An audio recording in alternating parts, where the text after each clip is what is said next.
We're just running a few minutes behind. Deputy Director Powell got sucked into a meeting. So as soon as he's available, we will start up. Thank you.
Okay, we're back on record for case number 24912. Again, this is the application for Apache Corporation for an adjudicatory hearing to contest the division's conditions of approval on Apache Corporation's scope of work for additional investigation in Lee County, New Mexico. It is an evidentiary hearing.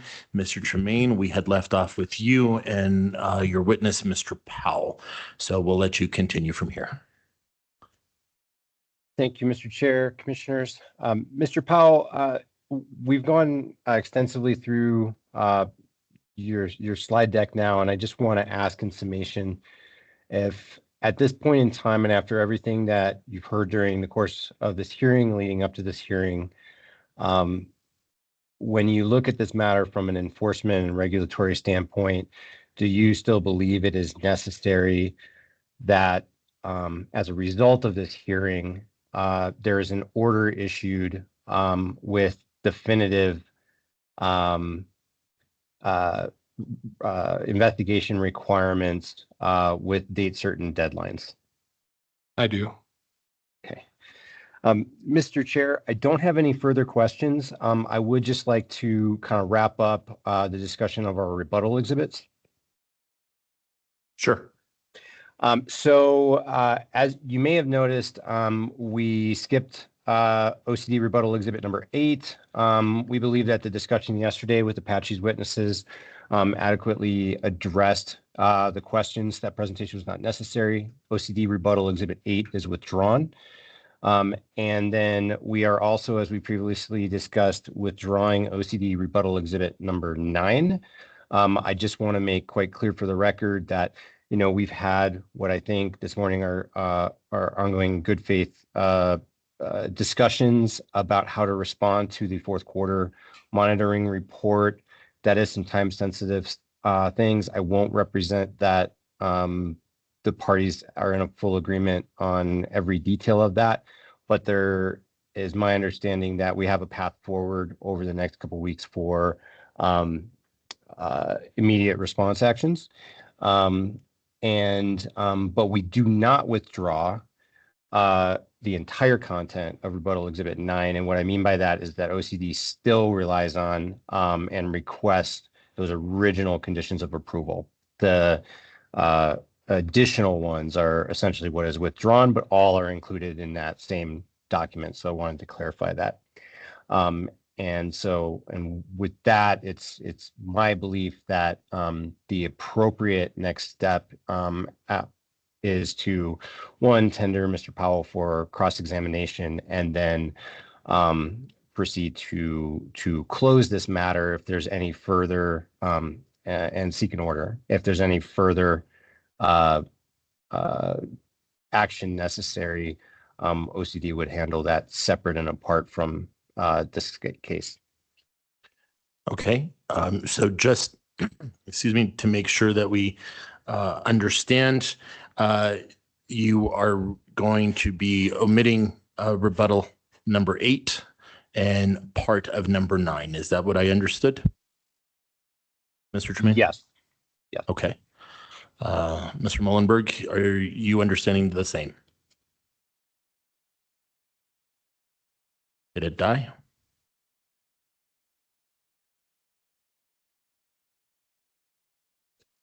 The batteries may have died. Give us 1 second.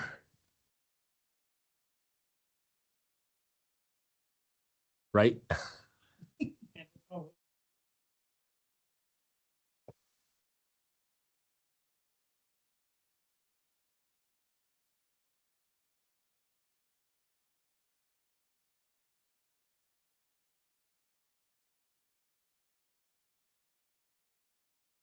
Working. That's good. We're having some technical issues here, so as soon as we get these batteries replaced, we should be back up.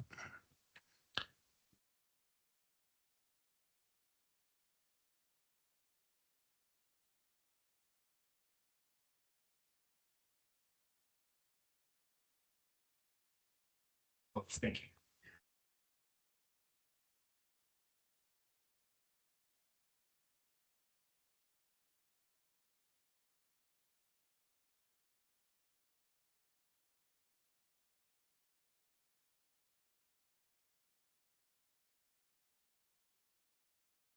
I think we're working now. Okay.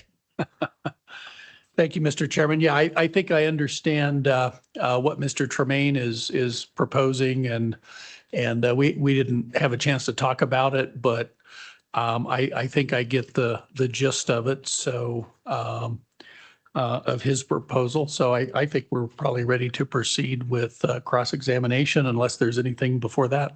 Excellent. Mr. Tremaine, did you say you had a few more questions or you're completely done? Nope, my questions are complete. Mr. Powell's available for cross and questions from the commission. Okay, exactly. Mr. Mullenberg, please. Thank you, Mr. Chairman. Good afternoon, Mr. It is Mr. and Dr. not. It is Mr. Mr. Okay, I didn't want to mess that up. Mr. Powell, thank you very much for your testimony. I have a few questions for you. I would first like to, and I don't know if we can pull this up or not, turn to, I guess it's page 4-0043. It's the your exhibit on with a copy of 19.15.29.11 NMAC. Okay, I don't have that in front of me if you want to pull it Okay. up, or I can try to do it off memory. I think we can pull it up here. Okay. Sheila, can you give Ms. Catalano ability, please? Thank you.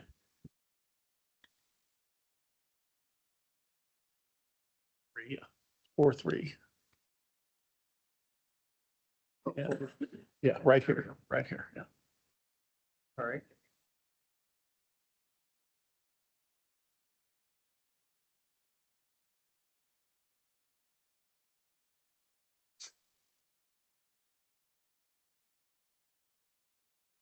So I believe we have this page pulled up now. Are you able to see that, Mr. Powell? I am. Okay. And This is the part of the rules that discuss the requirements for site assessment and characterization. Is that right? That is correct. So turning your attention to the first paragraph here, would you agree with me that the lead in to this section says, and I'm now reading from sort of the middle, I guess the second line under point 11, the responsible party must assess soils both vertically and horizontally for potential environmental impacts. Yes. Okay. And that's kind of the lead into this whole section, right? Yes. Then the next part that you have on this exhibit is subsection A. And it talks about characterization of the release. Would you agree that's kind of the operative language here? Yes. And again, this is the lead into this is about soils. Then we get to subsection C, which says if the division determines that more information is needed to understand the character of the release and its potential impact on freshwater, public health, and the environment, the division may request the responsible party submit additional information. Have I read that correctly? Correct. Is there anything else? So there's nothing else in the quoted language that you've provided here that talks about water or groundwater. Would you agree with me on that? Yes, I think having an understanding how this works with 1915-30, it would be prudent. Typically on a release, you identify the release point, the soils of the release, their delineation, both horizontally and vertically, what impacts those have, as stated in the top, environmental impacts from any major or minor release containing liquids. And then from there, what their impact is on fresh water. I would state at this site, we're kind of working backwards because we have the impact on fresh water, but we don't know where that soil impact is. So we are still performing a site characterization of the soils along with the water, but we're working backwards because we have the impact to the water, but we don't know where the soil impact is at this point.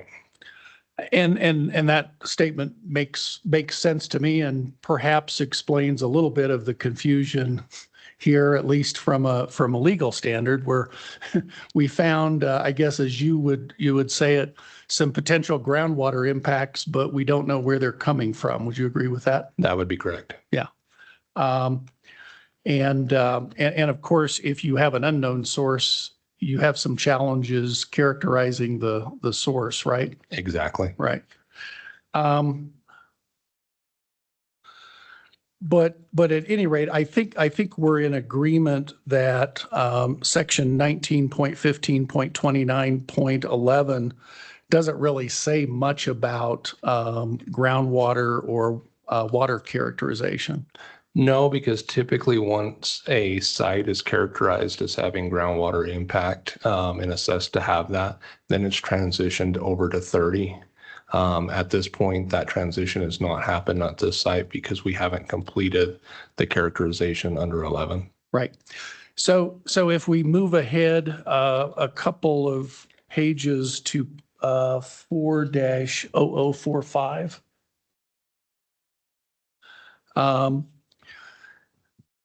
And this part of your exhibit covers 19.15.29.12 in MAC. Is that correct? That is correct.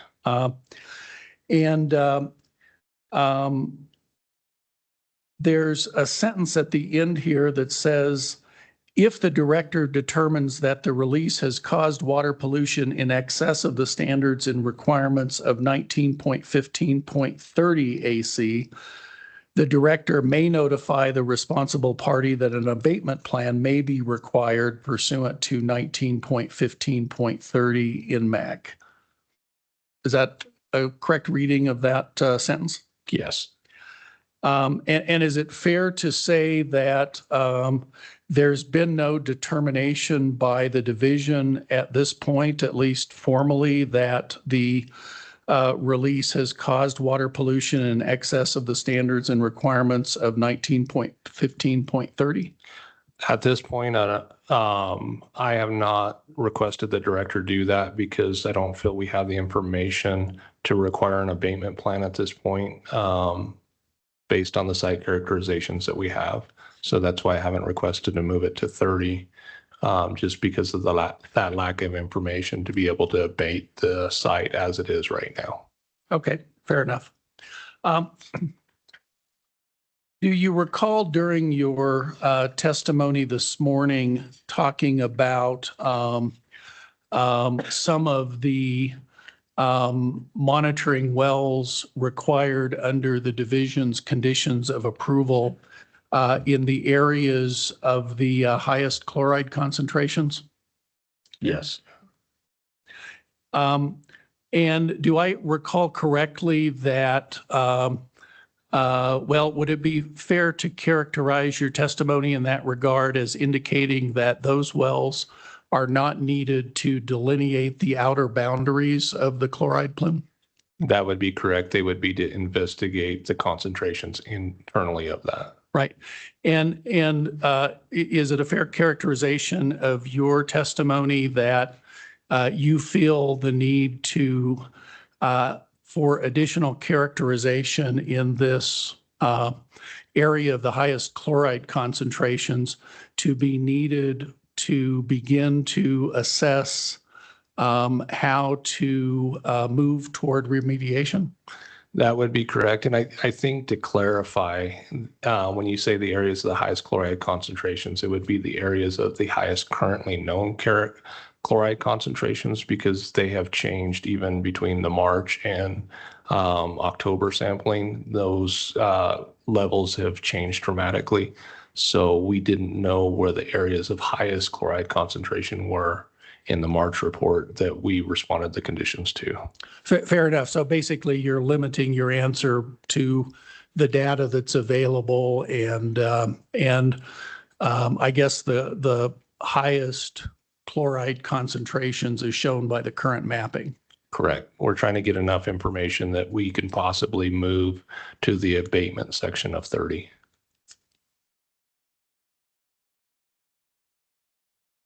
But that concept of collecting information for potential future remediation isn't really addressed in 19.15.29.11 in MAC, is it?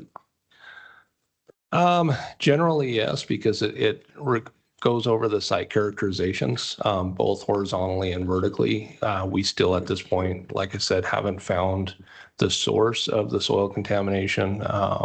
We continue to get more questions than we have answers for. So I would say holistically, the site isn't characterized enough to know where the highest chloride impacts are, or where truly the source of those impacts came from.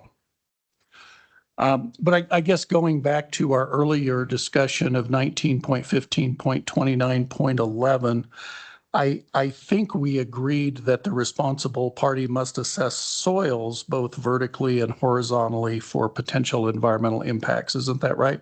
That's correct. Can we go back to that slide? Certainly. That's 43.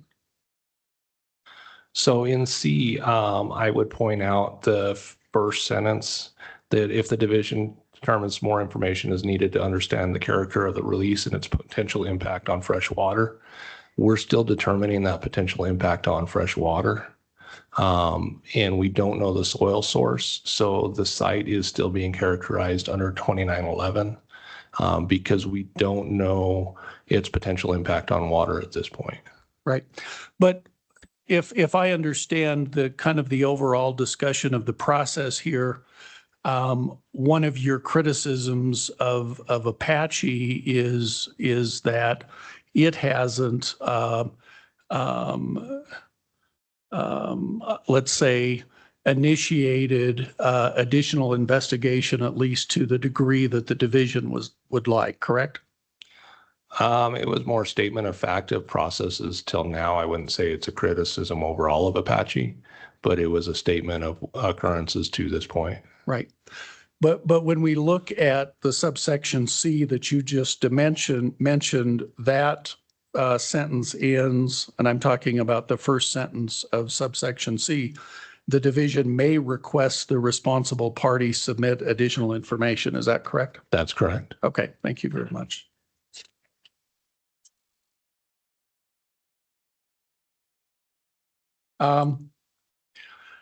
Mr. Powell, do you recall your testimony regarding the division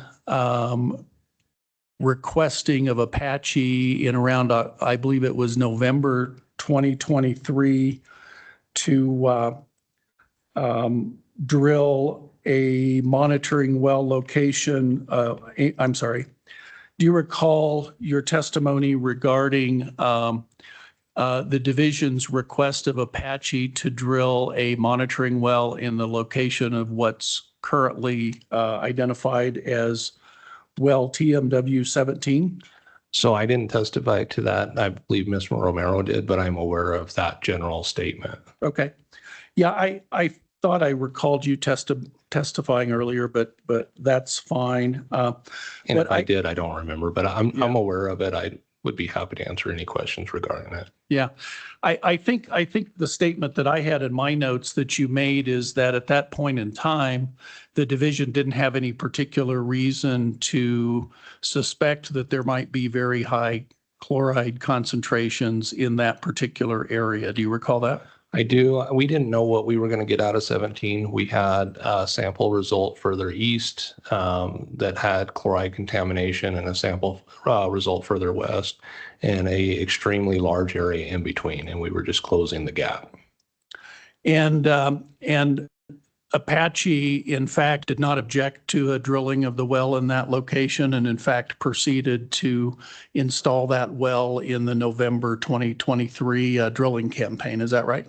That is correct. Apache complied with all requests for additional wells up until the COA is added in May. Okay.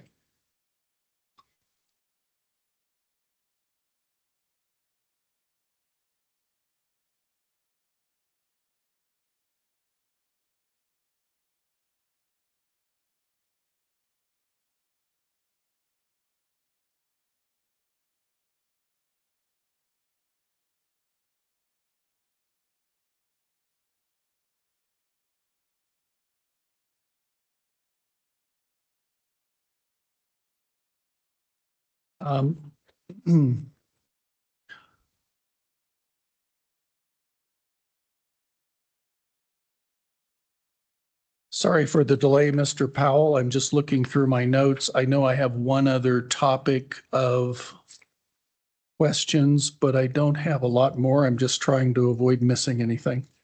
No worries. There's a lot to go over.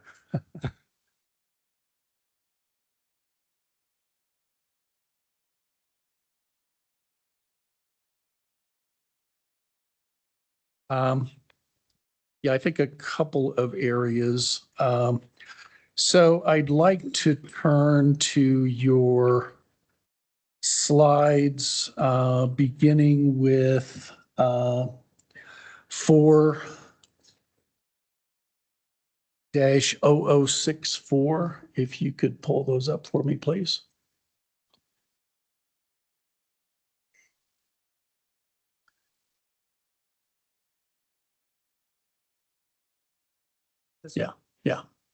Yeah, these are fine.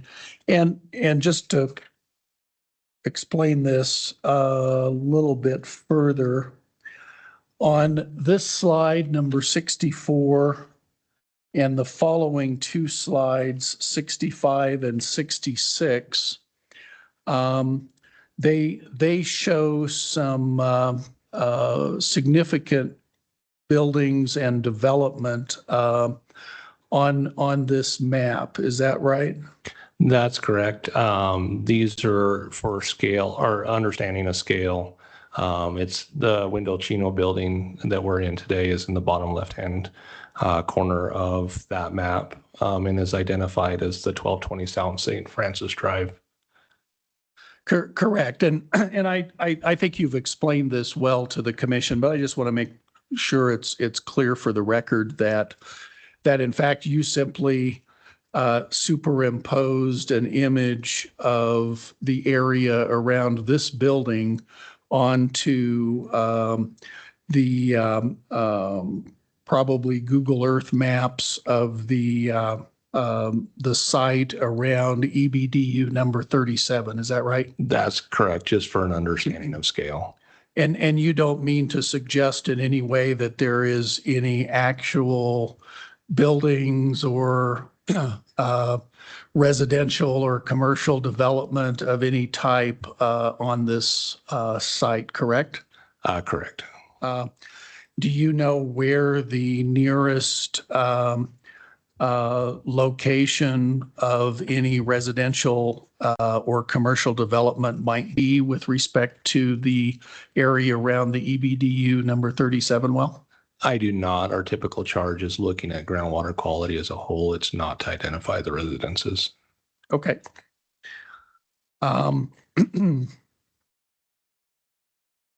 So I'd like to now turn to your Exhibit 4-0057, which is the conditions of approval.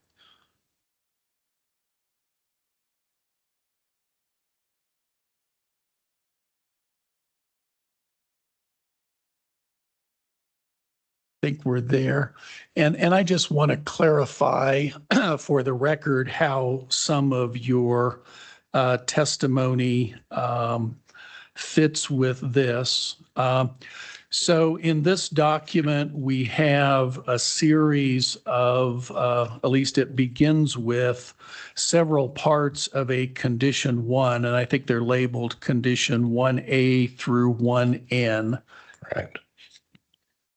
And each of those parts of condition 1 refers to a particular monitoring well location and number that OCD has prescribed, right? That is correct. Okay. I believe in your testimony, you had identified 2 wells that in combination with the wells proposed by Apache could be eliminated in your view. Is that right? Do you recall that? That is correct. Is one of those wells identified on this document, the conditions of approval, the well identified in Part B, that is 1B of this list, with the well identifier of TMW 31? I would have to see a map because I don't have that in front of me. Okay. Let's pull the C 4.1 figure up if we could.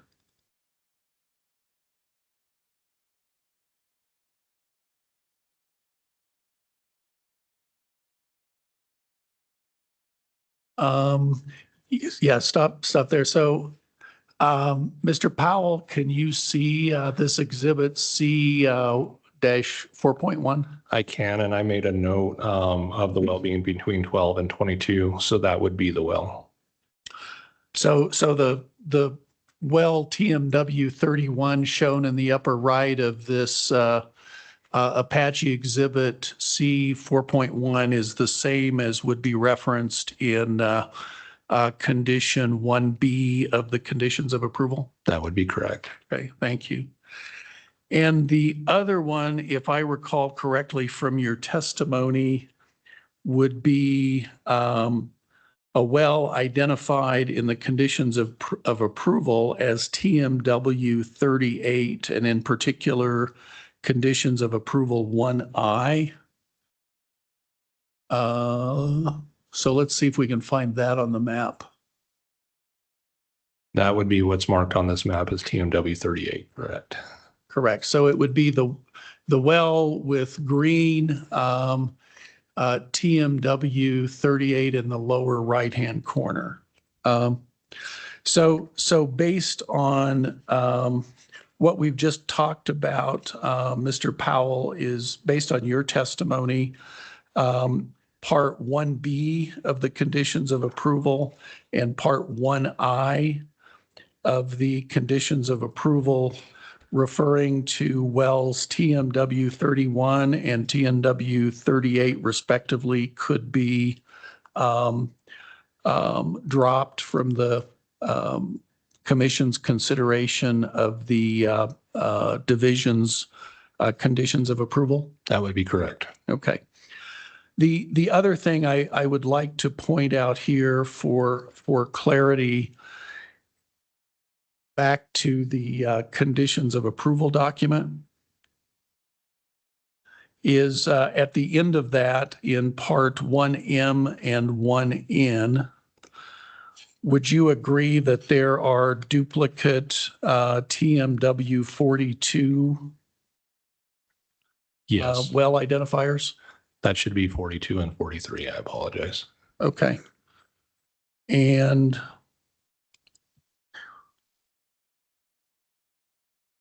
I guess just to be clear what these are, under Part 1M, the first TMW 42 indicates it's at some location between TMW 25 and TMW 26. Can we see if we can find that on the map?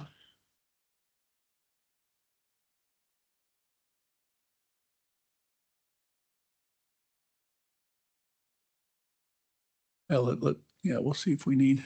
Oh, 25. Okay.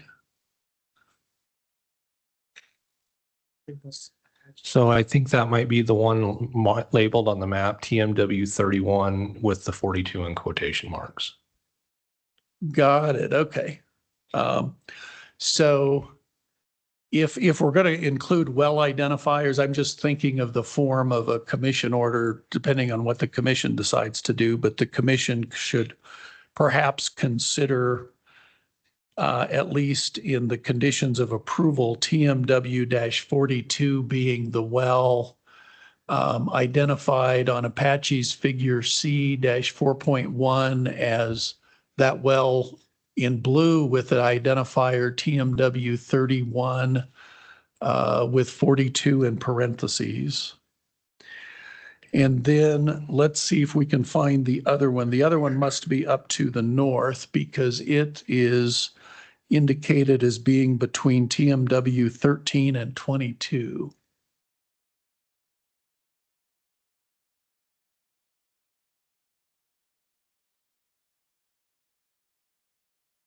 Okay.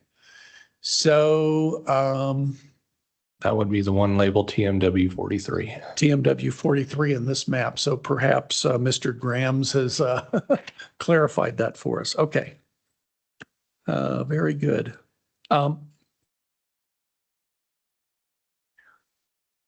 Mr. Powell, you mentioned, I believe, with regard to the sampling conducted this past October of a lab report dated October 31st. Do you recall that?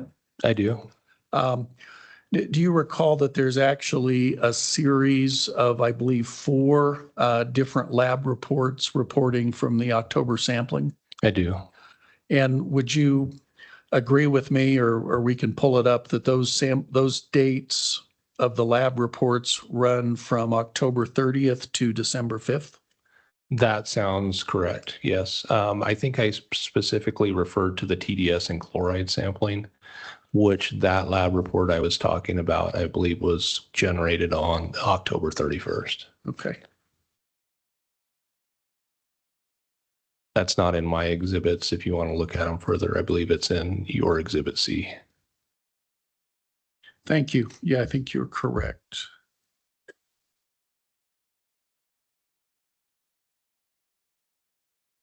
Mr. Powell, thank you again for your testimony. You see, that's all the questions I have. Thank you. Thank you. Mr. Tremaine, did you have any redirect? No redirect, Mr. Chair. Mr. Powell's available for commissioner questions. Excellent. I started with Commissioner Bloom last time. We'll start with you, Commissioner Mpoma. Thank you. Okay, so I do have a couple of questions.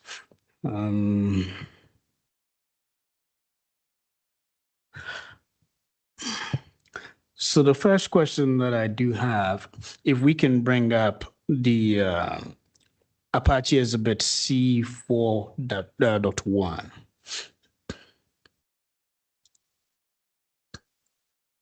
If someone can bring that Sheila, up. can you give Ms. Catalano access again, please? Or Mr. Tremaine. Or Mr. Tremaine, one of them.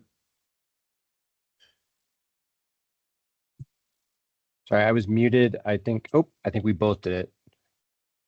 No, yeah, thank you. I can see it now. Yeah, and thanks so much, because based on your testimony, I really, really do understand this map perfectly now. So if you look at the external boundaries, we do have TMW-21 still recording some elevated numbers, though small. TMW-22, still you do have about 289. If you go to the other side, so I'm trying to look at the external boundaries. So TMW-12, 400, so as you go through it on the other side, probably on the west side, you have TMW-3, 183, and you have 66, 171. But as you go down, it gets up to about, on TMW-19, it gets to 907. The TMW-24, 330. So my question is, are the wells proposed by NMOCD or Apache more or less address the external boundary of the potential contamination? The intent of the OCD wells is to try to address the extent of the contamination. Will they? I don't know, especially on the southern boundaries. There's 3 wells extending down in that area. We don't know what we're going to find at this point. So there may need to be additional investigation at that down in that area as we find more. To the north, I think the wells north of TMW 13 will identify those. The eastern boundaries, the 284 on TMW 21, we believe that could be background levels at this point based on what we were seeing in the windmill well. One note in the windmill well, in those westerly wells, those potentially could have been impacted by rain influx. So rainwater would potentially be cleaner water than what would be naturally in that groundwater zone, just because it's picking up contaminants. So that may be why the western edge is fresher than the eastern edge. Okay. So if you scroll all the way down to TMW 19, so NMOCD is proposing TMW 40. Now, TMW 19 is right at the external boundary to the west. So why not the TMW 40 on the other side of TMW 19 to see if we can nail down the boundary?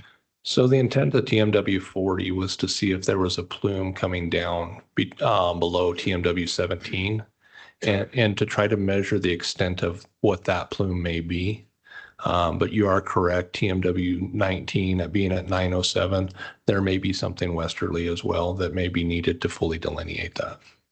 Yeah, but so you do have the TMW 18, and you've also proposed TMW 36.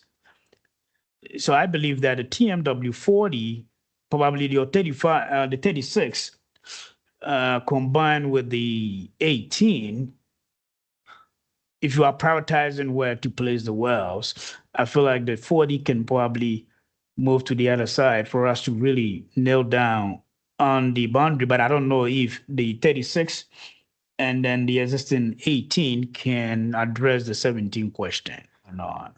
So a couple things to look at when you're looking at 40 in relation to the wells you mentioned. The groundwater flow direction is in a south-southwest flow. 18 is directly south, actually offset just a little to the east of 17. So the groundwater flow from 17, depending on the plume and the underground characteristics, could skirt the edge of 18.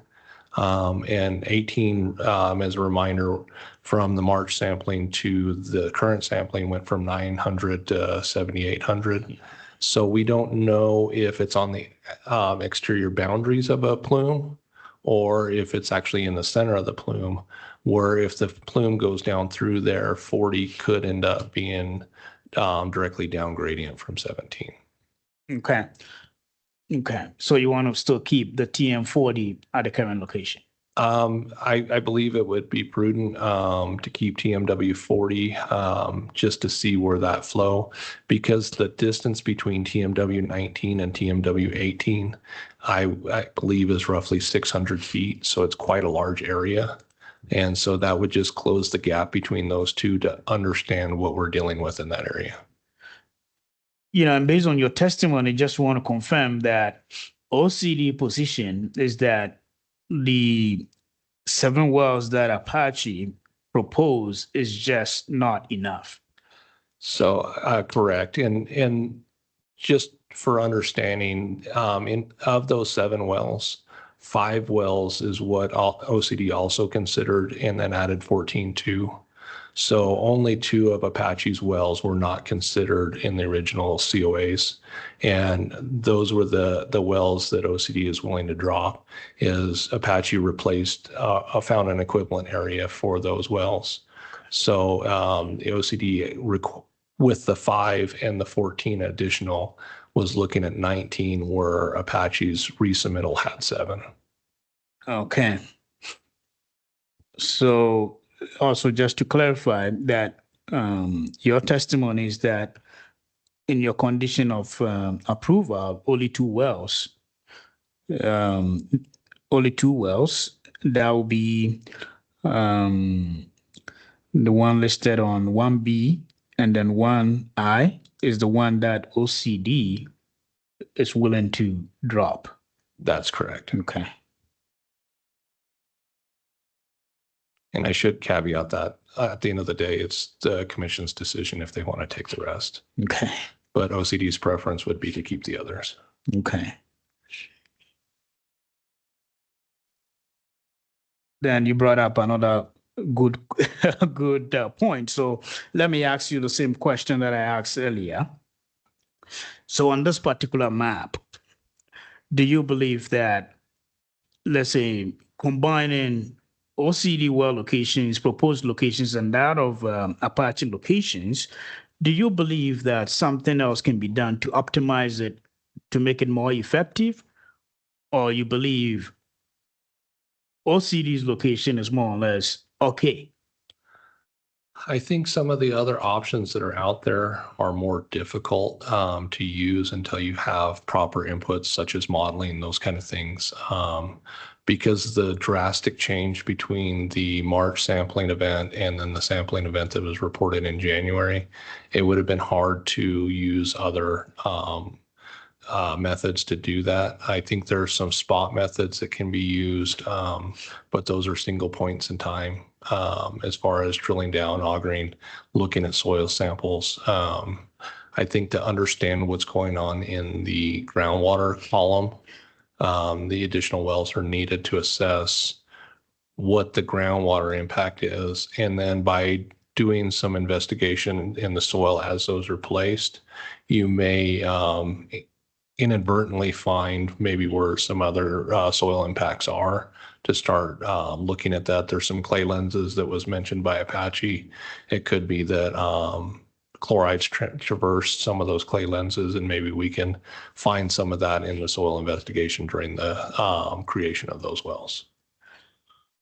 Yeah, so from your testimony, it appears that OCD did a lot of work, to fully come up with the conditions of approval. Now, with the new information that is more or less not included in your condition of approval, let me ask, is there anything that could have been different? Like assuming you are writing the conditions of approval, let's say from the latest data that you have. I think with the latest data, I don't know that I would add many other wells. I think it proved some of the concerns the OCD had, that we don't fully understand the area yet, because of the drastic changes. So I think it actually showed the concerns OCD had. I think the locations are still necessary. I took the chair's concern between 17 and the windmill, that we don't have a lateral definition there. I take your concern at TW 19 that we don't have anything to the west at that point. But other than that, I don't know that I would change any of the others, but I think it did highlight the concern the OCD had was valid. Okay.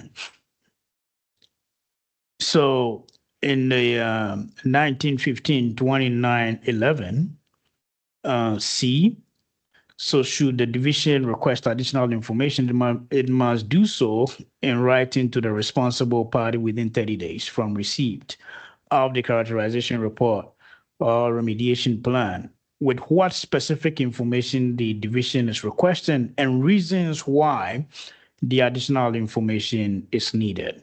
So in your condition of approval, I do see that you provide some reasons, but were these discussed with Apache, or is it detailed enough for Apache to know for each of these wells that OCD is proposing the reasons behind that? So I think in the prior meetings we had with Apache and those conditions combined, I believe Apache should have understood the reasons behind those conditions. In meetings leading up to that, we were pretty clear that we wanted a more robust or comprehensive investigation in the area to further understand it.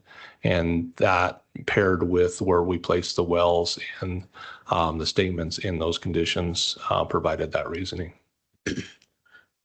So aside the condition 1, do you have any sense if Apache is also contesting any of, let's say, 2 to 8?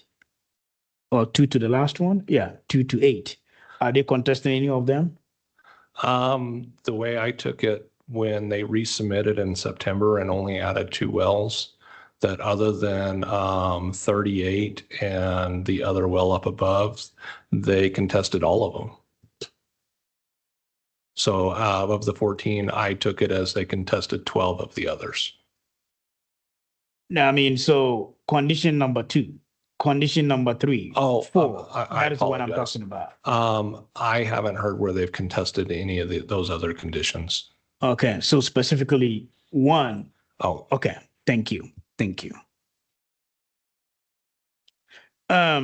Is OCD open to stage-wise deployment of these wells, or you want them all drilled within 90 days? the preference would be is all of them drilled within the single deployment so we can get information as quickly as possible. Based on the January 8th sampling event, it's apparent that the groundwater in the area is degrading quickly. We don't understand why it's degrading. So the ask would be, instead of doing a staged investigation, that we would do this in one deployment. Okay. Thank you. Let me see. I think I had one more, but can't find it. So in the event that the commission doesn't more or less agree to all, let's say, the wells that NMOCD is proposing, what impact will it have, as a regulator on your job? I think the impact would be depending on what well the commission didn't agree on. It could delay action in a particular area. it would be up to the commission to do it. If a certain well was picked and the commission said, I don't think this one's needed at this time, we would lose that data point. And then if it's determined that we needed that data point at a later time, it would delay getting that data point. Okay. Did Apache present, let's say, a written response on each of these wells that OCD is requesting, the rebuttal on each of these wells individually? I don't remember if their response in August included each well individually. I think it was more of a holistic reservation of appeal and disagreement with the conditions. So there's no record showing, let's say, for example, why Apache will not agree to A1, AC, 1D, all the way to the end. No record. It's my understanding Apache felt the outer limits were delineated and the interior boundaries didn't need any further delineation, is my understanding. Thank you for your time. Thank you, sir. Thank you, Commissioner Mpoma. Commissioner Bloom. Thank you, Mr. Chair. And maybe a couple questions here just on where we're headed, procedural matters that could influence my questions for Mr. Powell. Mr. Chair, if we give it any thought to what we're looking at next, are we going to ask the parties for oral closings, or will they be coming back with written closings? Do we anticipate deliberating today? I think these are all things we need to discuss. And I think we've seen perhaps through this hearing, the sides of come to some understandings on certain aspects of OCD's requests.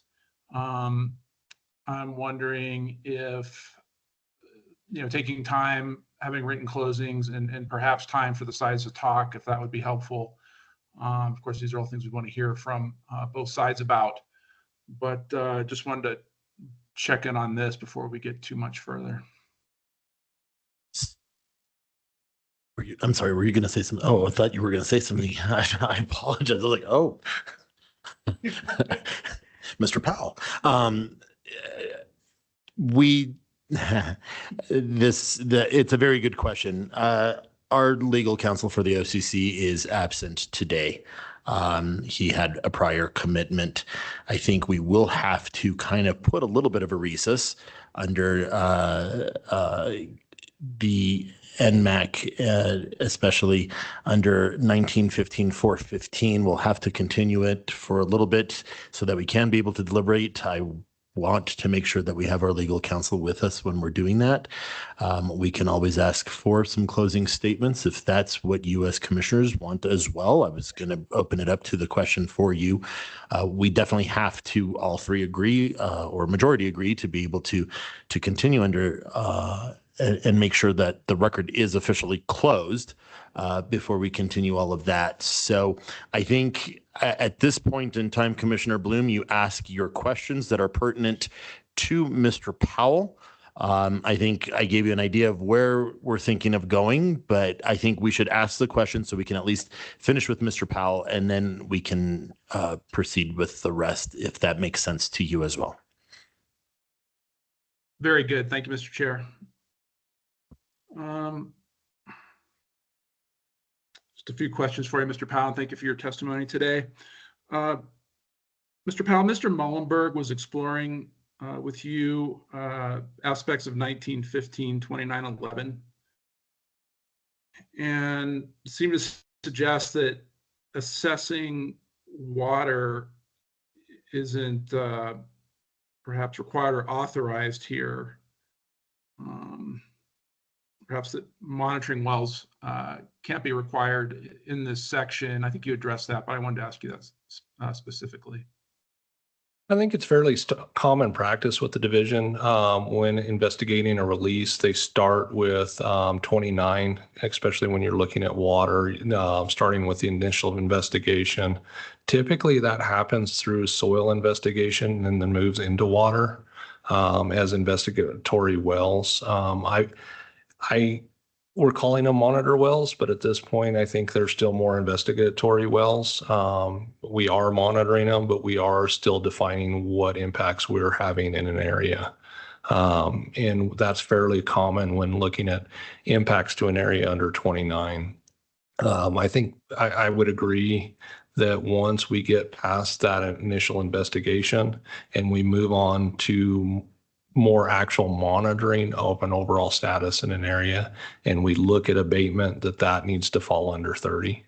I just don't know that we're there at this point. Do you feel if the soil sampling doesn't get you the delineation characterization that you need, that then a logical next step of the requirement to get delineation or characterization would necessitate investigatory or monitoring wells? I think looking at such a large area, I think it's got to be twofold. I think you have to look at the soil and look at the monitor wells. If we don't find the soil information with Apache's borehole that they're proposing and the sampling of the monitor wells that we've required, if we don't find a possible source in those, I think we have to continue investigating the groundwater and look at potential other investigatory pathways for the soil itself. And how does, we've mentioned 1915-30, I've read it, but I don't work with it every day. How does that enter the picture here? So 30 is how the division applies WQCC water quality conditions and abatements and those kind of things. So once you have a confirmed groundwater case, and you're looking at then moving on to abatement of that area, of that contamination source, 30 walks you through that process. Okay.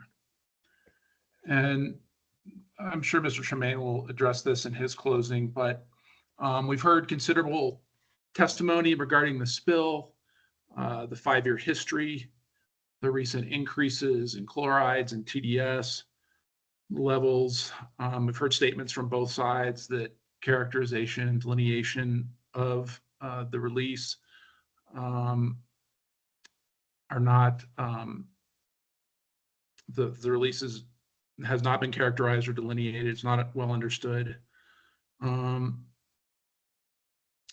We've heard you say that you'd be okay, and correct me if I'm wrong here, with the Apache suggested wells 29 and 30 would work for the OCD rather than the locations that you had. I'm wondering what ruling does the OCD, what ruling is the OCD asking the OCC for at this point after the discussions we've had? I think the ruling is to uphold the conditions of approval absent those 2 wells, 1B and 1I. Thank you, Mr. Powell. No further questions. Thank you. Thank you, Commissioner Bloom. Mr. Pell, I do have a few questions. Before we actually go through all of it, under your conditions of, forgive me, I wrote it down on slide 60. On number 2, under conditions continued, you say current and up-to-date site map showing proposed monitoring wells in the scope of work, and the additional, I think you have a typo there. One says 13, and then you have the number 14 next to it. You are still wanting the 14 wells plus or minus the 2 that you discussed. That is correct. Okay, so that should be 14. And just for a clarification, that is likely a typo in the conditions of approval that's online as well. I just transposed that into this. Okay, cool. I just wanted to make sure.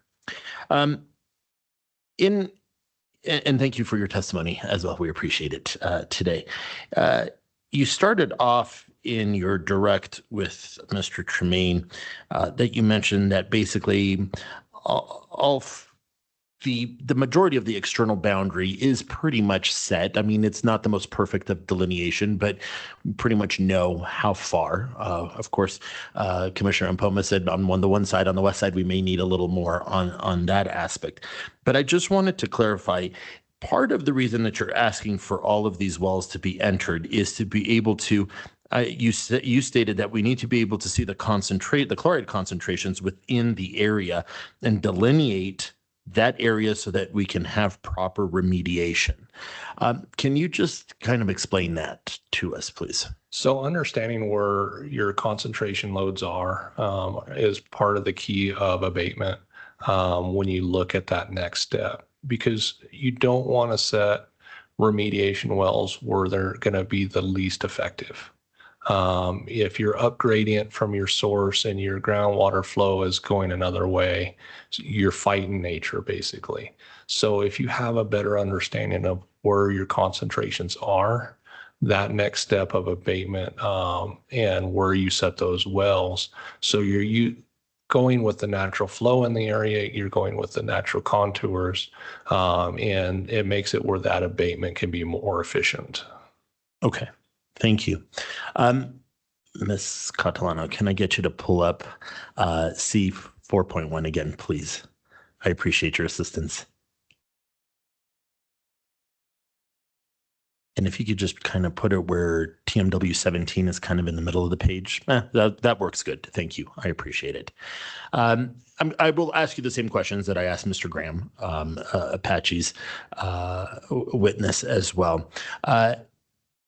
Apache is also saying that TMW 27 would be a place that's right under just a little southeast of TMW 4 would be a good place to be able to see what's going on, not only around that mounding of TMW 4, but also what potentially is coming off of 7, which is right above from the original spill, and potentially letting us know what's going on with 17.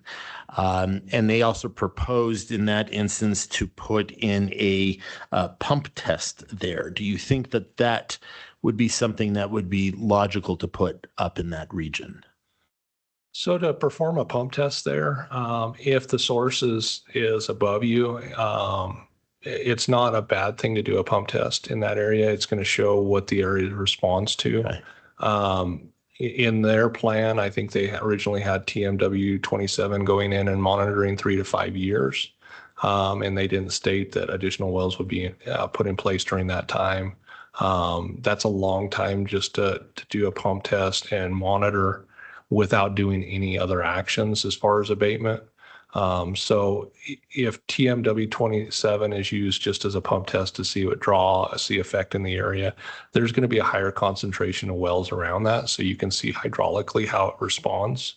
Some of the other areas don't have that concentration of wells. And I'm assuming that's why they didn't pick another area, because they couldn't monitor those outside wells as well. So it makes sense to do a pump test where you've got more monitoring points, but that wouldn't be the extent of any remediation points. Okay. Thank you for that. I will also ask you, as I did ask Mr. Graham's, emphasis was put when we first started the hearing yesterday that this commission is tasked to protect the people and the citizens of New Mexico and protect the land of the state of New Mexico. As was stated, with the numbers that were submitted with the October testing that was done by Apache, TMW 17 kind of has skyrocketed. 14,900 is what it states. The windmill is slated, as was brought out, to water cattle. Do you feel that a monitoring well needs to be between 17 and the windmill to see what potentially could be creeping over to that windmill? I think I addressed that in my direct, but just to kind of address, I think that was a concern that the chair brought, and I think it's a very valid concern, especially with how quickly the water degraded in the other wells. It was very alarming how quickly it degraded. And if there was another well in that area, it could do two things. One, it could identify plume, and two, it could be identified as a well, even if it's not in the plume, that could be monitored for risk heading that way. Okay. Excellent. Thank you. That was the last question that I had for this witness. Any other questions, Mr. Tremaine or Mr. Mullenberg? No follow-up from the OCD. Okay, And I have no follow-up either. Thank you. excellent. Mr. Powell, thank you. Appreciate it. Mr. Tremaine, this was your last witness, correct? We are done. Okay, excellent. Mr. Mullenberg, you had mentioned that there was the potential that you may want to put individuals back up. Is that still something that you wanted for rebuttal? Thank you, Mr. Chair. We kind of discussed that at lunch, and I think we're complete in terms of the evidentiary record here. I don't think we have any further testimony to present. Okay. And again, Mr. Tremaine, just for the record, you're also complete with what you wanted to present, correct? Correct. Okay, excellent. So I think at this point, you have a question, Commissioner? Yeah. So I wanted to ask if Apache can respond to the question that I posed to Mr. Powell, that if there is a written record, rebutting on the wells that OCD is proposing in the condition of approval, if there is any information on that you can be provided to the commission, or if not, that is okay too. Mr. Chair, Commissioner, I guess I would submit that the testimony yesterday, primarily of Mr. Graham's, was intended to cover that and address those particular issues and Apache's views on the additional wells. So I think we're complete on that. The correspondence in the record from last summer also provides some additional information on that, but I would suggest that you focus on Mr. Graham's testimony. Thank you. Any other questions, Commissioner Bloom? Did you have any other questions by any chance? No further questions. Okay, excellent. So I think at this point, what we do is we basically close the record for the evidentiary part of it, as was brought out earlier. Then how do we proceed? As I stated, without our legal counsel here today, I think we do need to do a continuance. I do not want to do a continuance that will take a month. This is just, I think, maybe a week, 2 maximum, just so we could get schedules together. So then we can deliberate and go over the information with our counsel, and then be able to provide an order. Because in the end, that's what's requested, right? To have an order for the parties to be able to proceed. So as I stated, I'd like to state that we put in a motion for continuance under 1915-415. And if Commissioner Bloom and Commissioner Mpoma, you both agree, then we set up a date for maybe a week, within the week or 2, where we can be able to meet. Now, of course, the question was, do we get some kind of closing statement from both parties? And I'll throw it out to Apache and to the OCD. Would you all be able to provide a closing statement in a relatively shorter period of time? Mr. Chair, from my standpoint, yes. Okay. And I think it would be useful, and we'd appreciate the opportunity to submit a closing statement. I would further suggest that the parties be allowed to present suggested forms of orders. I wouldn't rule out the possibility that we might even be able to present you an agreed on form of order. I can't obviously guarantee that would happen, and I haven't discussed that with Mr. Tremaine, but you never know, and sometimes that helps everyone out, particularly given that we've got some new information Sure. that I think both parties are still considering since the conditions of approval were entered. We've talked about doing some additional things, and I think from Apache's perspective, we'd appreciate the opportunity to see if we can work out at least as much as we can work out, and potentially avoid your need to sort through lists of 20 or so different wells and adjust and this and that. I mean, there's a lot of technical aspects of this that from my perspective, I'd like to make your job as easy for you as we possibly can. So bottom line is, yes, I'd appreciate the opportunity for closing statements. I'd appreciate the opportunity for the parties to present either their own suggested forms of order for you to consider, which again, the idea being help you sort out some of the details. And if we can agree on one, all the better. Sure. Mr. Tremaine.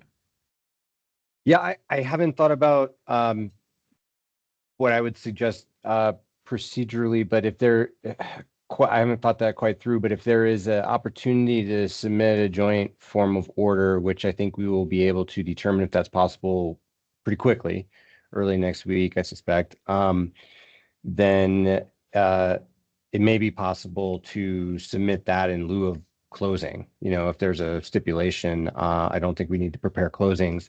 My only hesitation with kicking this to a short deadline for written closings is that written closings finding the fact form of order with references to a 2-day record and thousands of pages, that can be quite an onerous task for all the parties. So I would just respectfully suggest that we give it a week or two deadline and, like a page limit, something like that. So we're working with summary arguments and appropriate references, because we could, I think, quite easily both go overboard there and take up a lot of time. So I think in terms of whether we do a verbal closing or a short turnaround for a written closing, I'll, serve at the pleasure of the commission. Okay. Commissioner Mpoma, you had a question? No, I didn't have a question, but A statement? Go ahead. Just support the statement from Apache. If they can work together, Sure. that would be awesome. Sure. Yeah. Sure. Commissioner Bloom, any thoughts from you?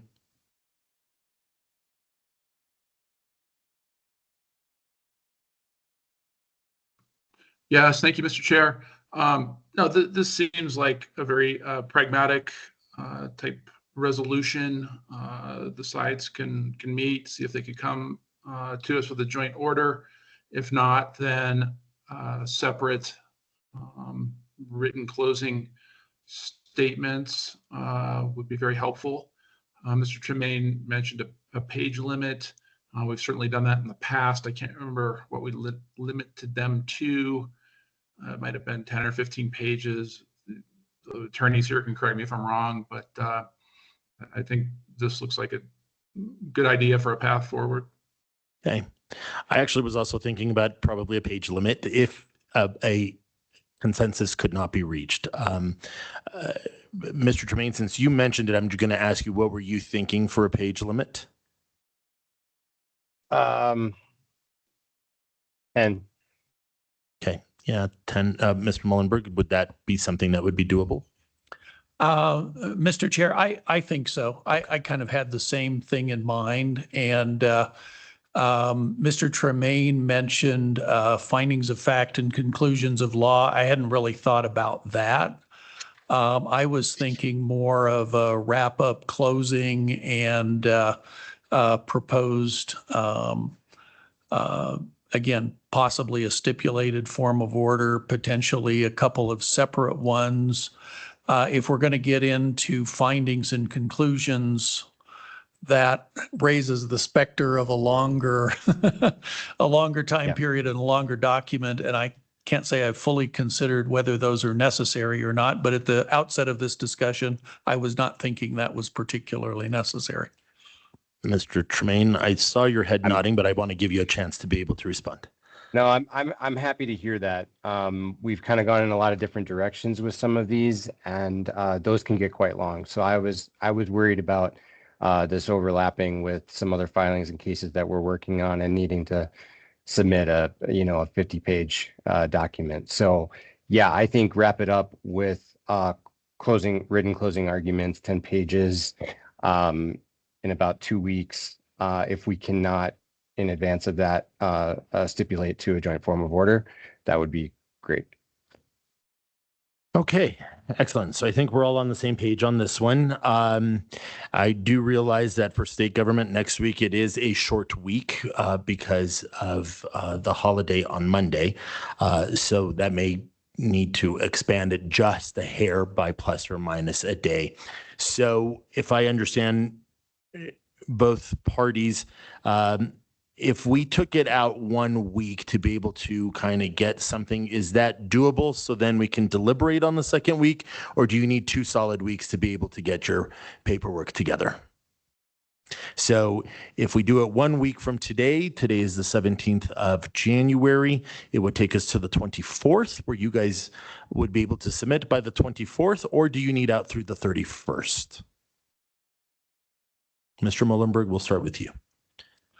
Yeah, Mr. Chair, I think I think we could submit something by next Friday.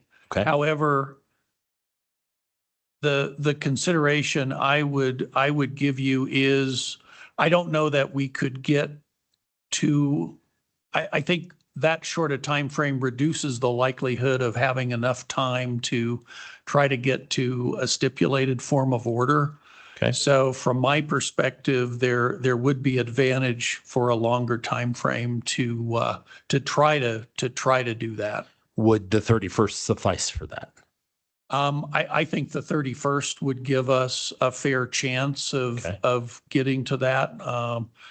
You never know how folks' schedules are, and we're talking Right. about a lot of people here, but I mean, I think that there's a fair chance if we can't get it, to something like that by the 31st, then we're probably not, so. Yeah, and you'll let the commission know before Yeah, that, yeah, I'm yeah. sure. Mr. Tremaine, is the 31st agreeable with you as well? Yes, the 24th is going to be tight given staff schedules. Right. Okay. That's what I thought. That's why I offered both dates. So let's get your closing statements and or stipulated orders by the 31st to the commission. Then Commissioner Bloom, Commissioner Mpoma, myself, and Mr. Rubin, we can do the deliberations and then get an order out to the parties. And then Commissioner Mpoma and Commissioner Bloom, are you available that potentially first week of February?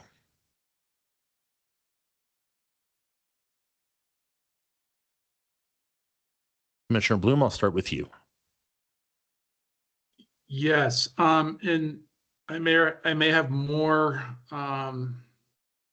availability if I can deliberate virtually, but I have some availability on the 3rd and the 6th, Monday and Okay. Thursday in Santa Fe. 6. And the following week, the 12th and the 15th or so. The 15th is a Saturday. Oop, 14th. Okay. Great. Those were 4 dates. Commissioner Mpoma? So I teach on Thursdays. Okay. So definitely the 3rd will work. And if I can do it virtually, then I'm more flexible. Okay. I'm not sure about the virtual nature. There's certain aspects of the Open Meetings Act that we do have to maintain. So I will run that by Mr. Rubin as well. But right now, I think the 3rd would be something that would work for all 3 of us. If that is okay, I will start with that and we'll go from there. Is that fair enough, commissioners? Commissioner Bloom? Very good. Thank you, Mr. Chair. Yeah, so the 3rd or the 7th. You have the 3rd or the 7th? Yes. Okay. We'll try for the 3rd. So then we can get an answer as fast as possible. Okay. Excellent. I think we have a path forward for this, and I think that puts us on a good path. I will get with Mr. Rubin when he comes back. And again, Apache and the OCD will be able to, in the interim, work in the background, hopefully come to a resolution as well, which would make it easier for everybody at that point. Okay.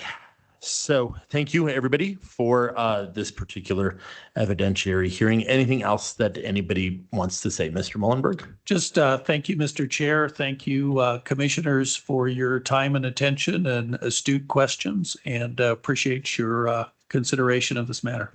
Excellent. Thank you, Mr. Tremaine. Anything else? Thank you, Mr. Chair and commissioners. Nothing else. Okay. Excellent. Mr. Before Chair? we do, oh, sorry, did someone say chair? Yeah, that was me. Oh. Dr. Ampoa mentioned the 7th, the 3rd and the 7th, but I could make both of those work. Okay, excellent. Can I ask about the transcript? Yeah, sure. Are you ordering the transcript at this time? Is that like procedure, normal procedure? Mr. Mullenberg? Mr. Chair, I'm not sure the divisions or the commission's normal process with transcripts. We're happy to order one, assuming there's not going to be one just available in the public record, like, let's say they are for division hearings. Okay, Mr. Tremaine? I would have to look back at past practice. I thought that we typically the commission ordered those and they were in the record. But I may be thinking of rulemakings. So quite frankly, I'm not sure. I will say that given the normal expected turnaround, I don't anticipate we would have a transcript in advance of what we just in time to incorporate that into our closing argument deadline that we just set. So if that's the basis for the question or consideration, that's something else to figure in. And we do want to keep that closing argument on the timeline that we've established already. Thank you, Ms. Rux. I honestly don't have an answer for you right at the moment. I'm going to say for the time being, no, we're not calling it for right now. So I think we will need a copy of it for the record, obviously, but I don't think we need it right now for the closing statements. Okay, can I ask now, the chair, was that Mr. Pecos Hall? Is that who the chair was? Yeah, my name is Gerasimos Rosados, so let me spell it out for okay. you. All right, no, I've got it. No I took down a problem. bunch of names here. So yeah, because this thing, for some reason, it wasn't like focusing on everybody who was talking at the time. And Mr. Mullenberg, what is your first name? My first name is Dalva, D-A-L-V-A. What is your firm? The firm is Gallagher and Kennedy, PA. Okay. And I can send you that information. If I can get your contact information, then we can send that to you. I don't know what you have in terms of the pleadings or anything. Right. Okay. Because I kind of got jumped on this, so that's what happened. I will spell it. It's a silly email because it was something I took over from my son. It is THRILLA15@AOL.com. Very good. Thank you. Yes. Yeah. So if I could have Mr. Train's law firm info and then yours, that would be great. And this was in Santa Fe, New Mexico, correct? Yes, ma'am. Okay, great. All right, thank you. I think that's it then. Is that right? Thank you. Thank you, Ms. Rux. Appreciate it. Okay. All right.